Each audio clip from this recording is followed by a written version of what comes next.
Saudaraku sekalian yang kekasih,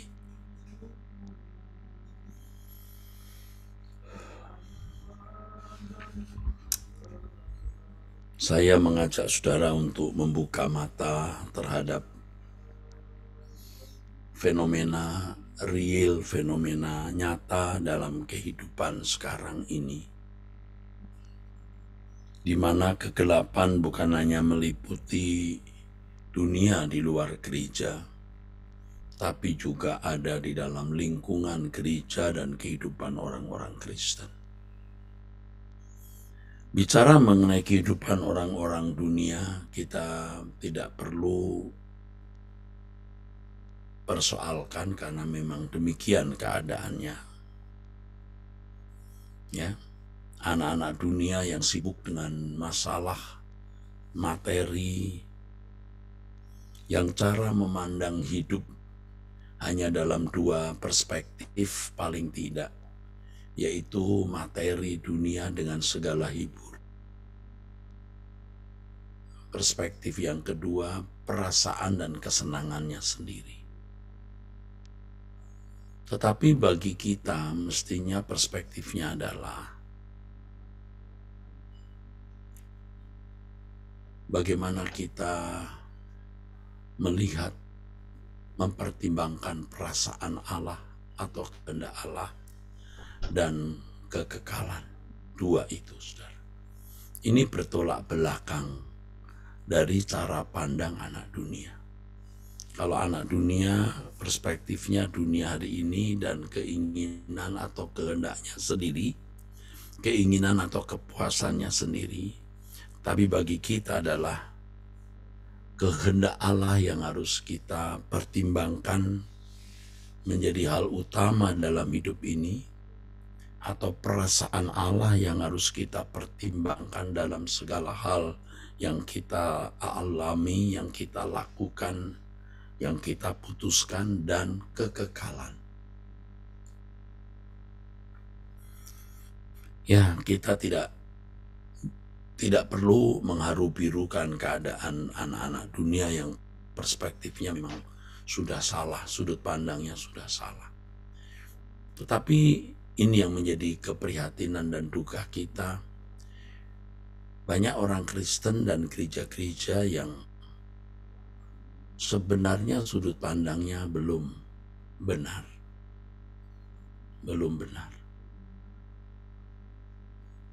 Masih berkutat pada kesaksian-kesaksian yang hanya menyangkut masalah-masalah pemenuhan kebutuhan jasmani, saudara. Dan yang menyedihkan ketika ada kesaksian-kesaksian mengenai kesembuhan misalnya, mukjizat kesembuhan, itu dianggap memenuhi yang dikatakan dalam Wahyu pasal 12. Bahwa iblis dikalahkan oleh darah anak domba dan kesaksian orang percaya. Kesaksian orang percaya yang mestinya ditambahkan yang tidak menyayangkan nyawanya. Jadi bukan hanya kesaksian mengenai kesembuhan, bahkan bukan kesaksian mengenai mukjizat, saudara. Kesaksian kehidupan orang percaya yang tidak menyayangkan nyawa. Kok bisa ya dipelintir kesaksian mukjizat, saudaraku? Dalam Wahyu 12 ayat 11 jelas. Dan mereka mengalahkan dia, iblis ular naga itu, oleh darah anak domba dan oleh perkataan kesaksian mereka. Karena mereka tidak mengasihi nyawa mereka sampai ke dalam maut.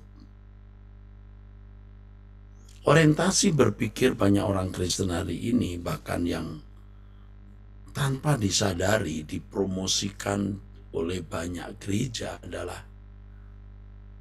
berkat-berkat jasmani, kesaksian-kesaksian yang meliputi pemenuhan kebutuhan jasmani. Itu membuat fokus orang ke dunia ini bukan kepada kekekalan, saudara. tetapi peminatnya sangat banyak. Sangat banyak. Kalau ibarat sebuah gerakan, ini gerakan yang mengarah ke arah yang salah, saudara. Memang Tuhan disebut-sebut, Tuhan disembah, Tuhan dipuji-puji, tetapi dibawa ke arah yang salah. Tuhan itu bukan Tuhan yang senang dipuji-puji hanya karena pujian itu sendiri, tapi Tuhan senang kalau orang percaya mengerti apa yang Allah kehendaki. Maka tadi dalam doa kita mau mengerti kekristenan yang orisinil itu, saudara. Kekristenan yang murni, yang sejati, saudara. Nah, ini yang kita harus bersama-sama kumuli. Jadi kalau kita berdoa bersama seperti ini, ya kita minta kepada Bapa untuk membuka pikiran kita, memberi kita pencerahan. Bagaimana kita menemukan kekristenan yang sejati dan menjalani jalan-jalan hidup sesuai dengan apa yang Allah inginkan. Sebenarnya tanpa disadari, saudaraku, cara berpikir anak dunia yang sudut pandangnya materi, pemenuhan kebutuhan jasmani, dan dunia ini tanpa mengerti perasaan Allah, itu telah menyusup dan merusak gereja. Nah, ini yang bahaya, saudara. Sangat bahaya. Sebab mereka tidak mengerti dan akan makin tidak mengerti bahwa fokus kita itu langit baru, bumi baru. Pemenuhan kebutuhan jasmani itu pasti akan menyertai kita karena Bapa pasti memelihara kita selama kita bertanggung jawab. Tetapi yang Tuhan ajarkan itu asal ada makanan dan pakaian cukup. Kalaupun kita punya persoalan dan tidak kunjung selesai persoalan itu, Paulus menunjukkan dan mengajarkan adanya duri dalam daging. Duri dalam daging yang membuat Paulus memang menderita sebenarnya. Tetapi Tuhan mengatakan bahwa anugerah Tuhan cukup bagi Paulus. Maka ia tetap menanggung apa itu, ya, duri dalam daging, thorn in the flesh, duri dalam daging itu. Dan itu katup pengaman untuk Paulus supaya jangan sombong. Nah, Tuhan membuat kita aman supaya jangan sampai berdosa, melukai hati Allah. Tuhan memberi katup persoalan yang tidak kunjung selesai. Bisa juga kelemahan fisik misalnya, bisa juga masalah ekonomi, bisa juga masalah lingkungan kita. Banyak hal. Dan itu katup pengaman. Supaya dengan keadaan itu kita terjagai untuk sampai kita menutup mata, kita benar kenan di hadapan Allah. Aduh, Tuhan itu luar biasa, saudara. Nah, kita harus memiliki pengertian-pengertian yang benar seperti ini, yang membuat kita menjadi dewasa rohani. Kalau kita masih punya persoalan tidak kunjung selesai, tidak apa-apa. Kita sudah berjuang, berusaha sebatas yang bisa kita lakukan. Tapi juga belum selesai juga, masalah itu belum lewat juga. Ya kita jalani hidup ini. Itu jadi katup pengaman buat kita. Nggak apa-apa. Toh kita hidup tidak lama, benar-benar tidak lama. Itu dari dalam perkenanan Allah. Ya bukan tidak mungkin kalau saudara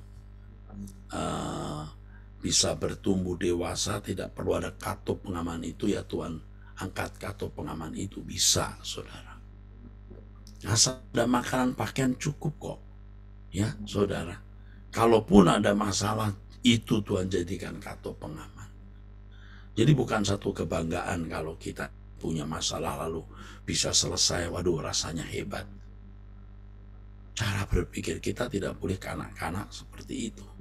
Ya kita tidak ingin jadi orang yang selalu punya persoalan, tetapi kita harus melihat perspektif kekekalan. Tuhan tahu kalau tidak ada tekanan, tidak ada masalah, itu bahaya buat kita. Dan Tuhan memberi kita masalah-masalah tersebut. Tuhan mengizinkan kita menghadapi masalah-masalah tersebut supaya kita tidak keluar dari jalan yang Tuhan telah tetapkan, yang membawa kita ke dalam kerajaan surga. Dan Tuhan mengendaki kita ini benar-benar hidup hanya untuk kesukaan dan kesenangan Tuhan. Bukan hanya tidak melakukan pelanggaran secara umum, tapi hati kita tidak melekat di bumi ini. Karena Tuhan berkata, carilah perkara yang di atas bukan yang di bumi. Kolose 3 ayat 1-3. Dan Tuhan Yesus juga mengatakan, jangan mengumpulkan harta di bumi, tetapi kumpulkan harta di surga. Matius 6 ayat 19, 20, 21. Ayat 21 Tuhan mengatakan, di mana ada hartamu, di situ hatimu berada. Kalau hati kita masih di bumi ini, walaupun kita ini seorang pendeta, aktivis, pintar khotbah, aktif dalam pelayanan, bahkan mungkin kita orang yang suka memberi, tapi hati kita masih belum dipindahkan ya, belum pindah ya ke surga. Itu pasti belum berkenan di hadapan Allah. Nah, kita melihat kegelapan dunia ini, saudara. Ya, saya terus terang dari tadi pagi saya memikirkan, aduh, kok banyak orang tidak ngerti ya, saudara. Kita yang mengajarkan kebenaran dan mengajak orang berkemas-kemas pulang, malah dicurigai macam-macam, saudara. Pusing ya, saudara, pusing banget. Ya, aduh, gelap banget dunia ini, saudara. Tapi ya sudah, kita jalani saja. Dan saudara-saudara yang tetap setia ikut doa pagi, ikut pemberitaan Truth ID, tetap setialah ya. Kita berkemas-kemas. Dan saudara pasti nanti akan melihat kemajuan kita, ya, kemajuan imannya, kemajuan kebenaran yang kita temukan, hadirat Allah mengalir di setiap pertemuan doa seperti ini. Saudara akan bisa melihat kemajuan itu. Ya, kita belajar terus, kita bertumbuh step by step ya saudara. Ya, kita harus berani berbeda dengan dunia dan nekat. Dan terus terang saya ingin mengajak saudara itu sampai ke puncak. Sampai ke puncak artinya saudara itu berani berjanji untuk tidak berbuat dosa. Bersedia untuk tidak memiliki keinginan apapun kecuali menyenangkan hati Bapa. Sampai puncak ini saudara baru mengerti apa itu kemerdekaan. Walaupun banyak persoalan, pergumulan, saudara berani berkata, kalaupun aku harus jatuh hancur, aku jatuh di genggammu ya Tuhan.